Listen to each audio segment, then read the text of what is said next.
자, 그러면 자세한 뉴욕 증시 마감 상황 뉴욕일보 김태수 기자와 이야기 나눠볼게요. 안녕하세요. 안녕하세요. 네, 국채 수익률이 현재 안정세를 보이고 있습니까? 네, 국채 수익률 오전장에 1.6% 아래로 하락을 했었습니다. 이제 지난주 최고치보다 한 15bp 정도 이제 낮아졌었는데, 다시 이제 마감 직전에는 또 올라오는 모습을 보였습니다. 여전히 일부 투자자들은 올해 높은 인플레이션에 이제 직면하게 되면은 연준이 통화정책 포지션을 조정할 거다, 이제 이런 불안감을 말하고는 있는데, 그래도 채권 수익률이 최근에 급등세를 좀 꺾었다는 것에 대해서는 긍정적인 모습입니다. 여기에 이제 오늘 발표된 개인 소비 지출 지표가 좀 안정세를 보이면서 시장 상승에 긍정적인 역할을 했습니다. 4분기 개인 소비 지출 가격 지수가 1.5% 올라서 잠정치인 1.6% 상승보다는 소폭 낮았기 때문에 어떤 채권 수익률 하락과 더불어서 인플레이션의 우려를 좀 누그러뜨리는 그런 모습이었습니다. 바이든 행정부가 오늘 담화가 있었습니다. 바이든 대통령이 12시 15분에 담화가 있었는데 최근에 미국이 하루에 250만 개의 백신을 접종을 하고 있습니다. 그러면서 지난주에 이제 1억 개 접종 목표를 조기 달성을 했죠. 그러면서 오늘 이제 공개 연설에서 좀 시장의 어떤 그 긍정적인 역할을 했는데 첫 100일 동안 미국에서 2억 개의 백신 예방 접종을 목표로 하겠다, 이제 이렇게 발표를 하면서 시장이 굉장히 긍정적인 그런 역할을 했습니다.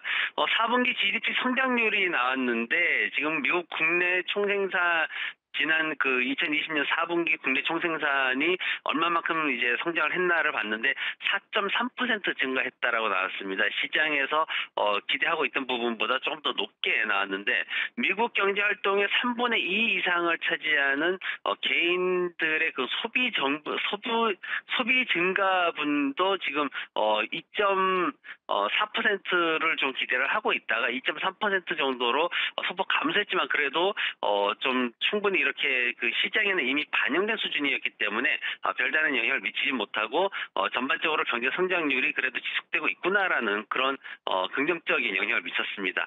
실업보험 청구자 수가 나왔는데요, 굉장히 크게 하락을 했습니다. 월스트리트 저널 같은 경우에는 73만 건 수준으로 예상을 했었고, 다른 기관들은 70만 건 아래로 떨어질 수 있다, 또 이런 예상을 했다고 이제 어제 말씀을 드렸는데, 노동부에서 오늘 발표한 게 68만 4천 명으로 그렇게 집계가 됐습니다. 굉장히 예상보다 크게 하락하는 모습이었는데 60만 명대로 떨어진 게 지금 팬데믹 이후에 처음이죠. 그리고 계속 실업수당 청구 건수 같은 경우에도 3,870만 명 수준으로 급락을 하면서 시장에서는 굉장히 크게 호응하는 그런 모습이었습니다. 평균 20만 개 수준이었던 2019년과 비교하면 여전히 높은 수준이긴 합니다. 그래도 고용시장 상황이 다시 개선되고 있다라는 것은 굉장히 긍정적인 모습으로 해석이 됐습니다. 네. 자, 간밤에 뉴욕 시장에서 특징적인 종목들을 좀 찾아보도록 하겠습니다. 기술주는 여전히 약하고요. 전통주들이 귀환했다고요? 네, 맞습니다. 시장에서 이제 전통주 이러면은 이제 사람들이 좀 뭔가 좀 불안할 때 돈을 집어넣는 그런 주식들인데, 미국 시장에 대표되는 게 보잉이라든가 아니면 아메리칸 익스프레스 같은 회사, 그리고 시스코 같은 회사들이 있는데, 주가가 1에서 3% 정도 상승하면서 다우지수를 끌어올리는 그런 역할을 오늘 아주 제대로 했습니다. 전반적으로 재료, 금융, 유틸리티 산업 부분이 좀 시장을 좀 주도를 했는데, 에너지나 의료 쪽은 조금 좀 부진한 그런 모습을 보였습니다. 오늘 이제 빅테크 기업인 페이스북하고 알파벳, 트위터에 그 마크 저커버그를 비롯해가지고 CEO들이 하원위원회에 나가가지고 이제 온라인에서 어떤 그 정보를 이제 독점하거나 이런 것들에 대해서 좀 증언을 했었습니다. 관련해가지고 인터랙티브 미디어나 소프트웨어 같은 기술 산업들이 좀 약세에 머물렀는데, 다만 이제 함께 증언을 했는데 팬 기업들 중에서 구글하고 애플은 좀 강세를 보였고, 넷플릭스나 아마존닷컴, 페이스북은 약세를 보이는 모습이었습니다.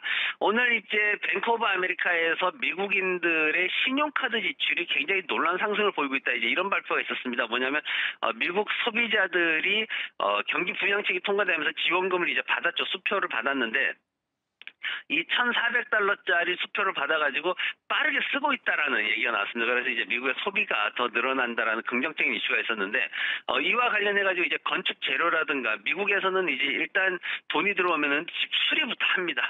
그게 이제 우선순위가 집 수리하고 그다음에 자동차 사고 뭐 이런 순위가 정해져 있는데 건축 재료와 항공 소비자 금융 레저 제품 산업들이 3% 내외 상승으로 시장을 이끄는 모습이었고요. 그리고 부진한 어떤 경제 지표 그리고 불안했던 수요 회복 이런 것들 이슈 속에서 최근에 항공 산업이 좀 마이너스 10% 이상 하락을 했었는데 항공 산업이 오늘 그래도 조금 올라오는 그런 모습이었고요. 최근 상승세로 봤던 대체 에너지 산업 같은 경우에는 오늘 마이너스 1%대 하락을 보였고 의류 산업이 마이너스 1.8%로 최대 하락을 보였습니다. 종목별로 보면은 극장 체인인 AMC가 어제 마이너스 5% 하락한 이후에 오늘은 반대로 21%나 크게 상승을 했고요. 게임스탑이 어제 급락한 이후에 반발 매수 들어오면서 오늘 52%나 급등하는 모습을 보였습니다. 네. 이 빵 주식에 대해서는 여전히 관심도 많고 또 찬반, 낙관론과 비관론도 좀 다양하게 의견이 분분하고 있는데 여전히 관심 있는 쪽에서는 더 갈 수 있다라고 해서 3배 가까이 베팅하는 ETF도 여전히 인기가 많은 것 같습니다. 자, 그러면은 간밤에 글로벌 주요 이슈들은 어떤 게 있을까요?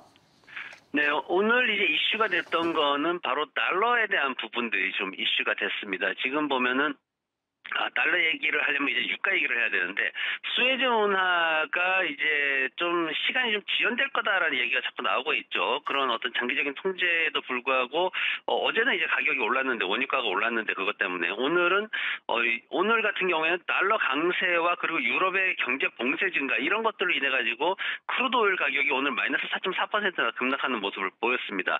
이 달러 인덱스 같은 경우에는 지난 1월 5일 날 89.4달러 수준으로 떨어졌다가 지속적으로 상승 중인데 달러 인덱스가 현재 한 92.8 수준으로 진행이 되고 있습니다. 강달러 현상은 이게 이제 원유 거래 시에 달러로 결제를 하기 때문에 부담을 좀 주게 되는데 그럼으로 인해 가지고 원유 수요를 감소시키는 역할을 하게 됩니다. 그러면서 오늘 유가가 하락을 하게 됐고요.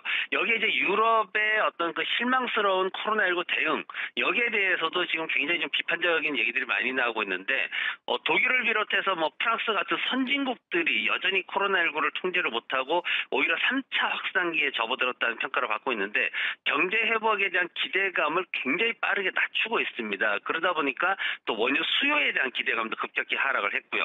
달러의 강세 속에서 오늘 또 이제 비트코인 같은 경우에도 최근에 6만 1,000달러도 넘어섰었는데 비트코인 같은 경우에도 뭐 물론 파월 연준 의장이 얘기한 것도 있었지만은 달러가 강세로 보이다 보니까 달러의 대체 자산으로 인식이 되던 비트코인이 굉장히 빠르게 하락을 했고 뭐 고점 대비해 가지고 오늘 같은 경우에 한 10,000불 가까이 하락하는 그런 모습도 보였습니다. 52,000불대에서 마감을 했습니다.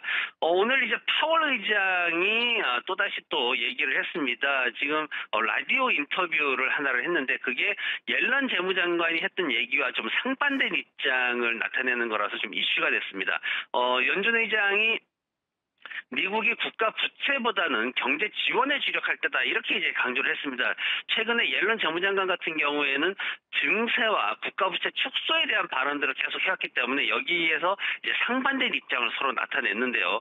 지금 보면은 미국 경제 같은 경우에는 굉장히 큰 재정 부양을 하고 있고 지금 뭐 낮은 금리 수준이기 때문에 뭔가 미국 정부가 부채 상환을 못할 것이다 이런 문제는 없다 이제 이렇게 얘기를 했습니다. 하지만 지금 보면은 재무부 같은 경우에는 지금 옐런 재무장관 같은 경우에는 연준으로부터 달러를 빌려오는 것에 대해서 지난 연말보다 한 1조 달러나 낮춰가지고 지금 계획을 발표를 했기 때문에 시장에서 파월 의장하고 옐런 재무장관의 어떤 다른 입장 차에 대해서 조금씩 관심을 갖는 그런 모습입니다.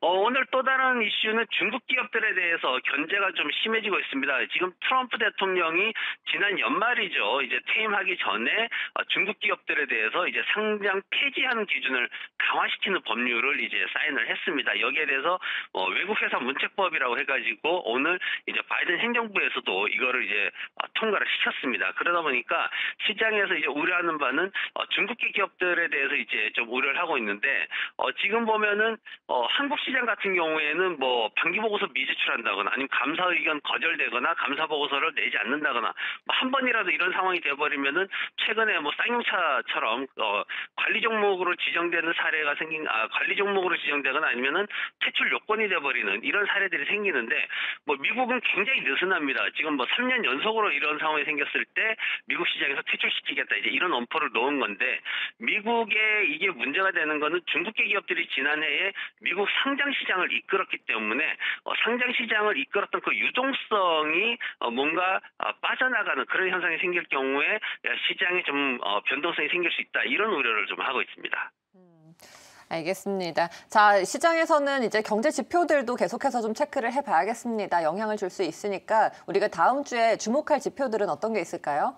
네, 시장에서는 경제 회복이 정말 되고 있는가에 대해서 관심이 증가하고 있는데 그걸 경제 지표를 통해서 확인을 하려고 하고 있습니다. 우선 내일은 개인소득과 지출이 좀 빠르게 하락할 것으로 예상이 되고 있는데 2월 달 한파가 있었기 때문에 좀 타격은 불가피할 것으로 그렇게 해석이 되고 있습니다. 소비자 신뢰지수는 반대로 이제 급증할 것으로 기대를 하고 있습니다. 미시간대 소비자 신뢰지수가 2월 달 76.8에서 3월 달엔 83으로 급증이 좀 예상이 되고 있고요. 미시간 지역의 인플레이션은 조금 하락을 할 거고 소비자 기대치는 10% 정도 급등할 것으로 예상이 되고 있습니다. 다음 주 같은 경우에는 고용시장하고 주택시장이 좀 관심이 높아질 것 같습니다. 1월달 주택가격이 급등할 것으로 예상되는 가운데 지금 모기지금리가 빠르게 상승하고 있어서 그 부분이 어떻게 될지 관심이 좀 커지고 있고요. 여기에 동반해서 실질금리가 어떻게 될 것인가 하는 부분도 연계해서 관심이 지금 집중이 되고 있습니다. 그리고 고용시장 관련해서는 ADP 고용이 한 38만 건 이상 급등할 것으로 기대가 되고 있고요. 비농장 급여 같은 경우에도 2월 달에 이어서 3월 달에도 48만 건이나 급등할 것으로 그렇게 기대를 하고 있습니다.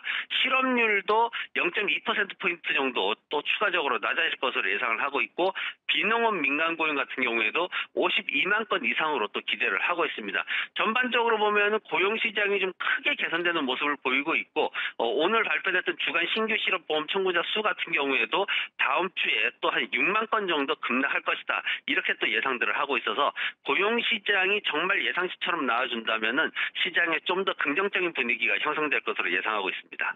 알겠습니다. 네, 오늘 김태수 기자 말씀 여기까지 듣도록 하겠습니다. 고맙습니다. 고맙습니다.